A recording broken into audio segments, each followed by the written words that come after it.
নমস্কার। আজকে আমি আপনাদের সাথে শেয়ার করে নিচ্ছি ঠিক বিয়েবাড়ির দুপুরবেলায় যে মাছের ঝোলটা হয় সেই মাছের ঝোলের রেসিপিটা। তো তার জন্য এখানে আমি নিয়ে নিয়েছি কাতলা মাছ। তার মধ্যে আমি প্রথমেই নুন আর হলুদটা মাখিয়ে নিলাম। নুন আর হলুদটা দিয়ে খানিকক্ষণ মাখিয়ে রেখে দেবো, ওই 10-15 মিনিট মতন। এবার এই সাইডে একটা কড়াই গরম করতে দিয়ে তার মধ্যে দিয়ে দিলাম বেশ খানিকটা সর্ষের তেল।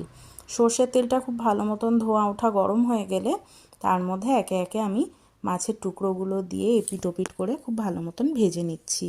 একটা পিঠ ভাজা হয়ে গেলে আবার অন্য পিঠটাও উল্টে আমি কড়া করে ভেজে নিয়েছি। মাছগুলো এই পর্যায়ে ভাজা হয়ে গেছে।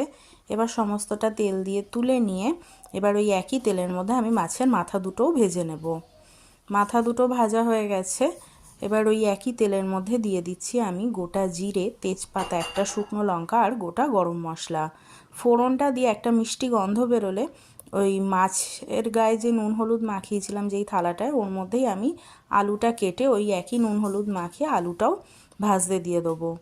ওই লম্বা করে মাছের ঝোলের মতন আমি কেটে নিয়েছি।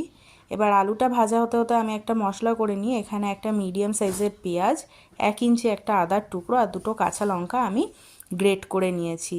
আলুটা ভাজা হয়ে গেছে। এবার ওর মধ্যে আমি ওই পেঁয়াজ, আদা আর কাঁচা লঙ্কার গ্রেটেডটা দিয়ে দিলাম।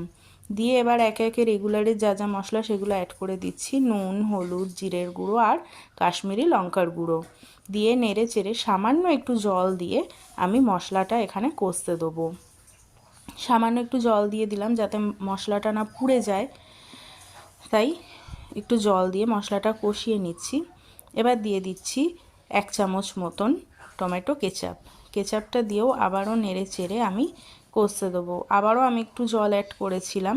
এবার দেখুন জলটা শুকিয়ে গিয়ে যখন এরকম তেল ছেড়ে দেবে তার মধ্যে আমি দিয়ে দিলাম বেশ খানিকটা ফুটন্ত গরম জল ঝোলের জন্য। গরম জলটা দিয়ে ঝোলটা যখন এরকম ফুটে উঠবে তখন আমি মাছগুলোকে সাজিয়ে দিলাম ঝোলের মধ্যে।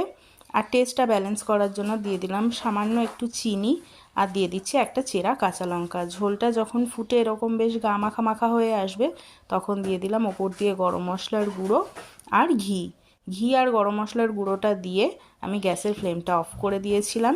গ্যাসের ফ্লেমটা অফ করে ব্যাস এবার গরম গরম ভাত, সামান্য একটু ঘি আর এইরকম মাছের ঝোল জাস্ট জমে যাবে। অসাধারণ লাগে, একবার ট্রাই করে দেখতে পারেন।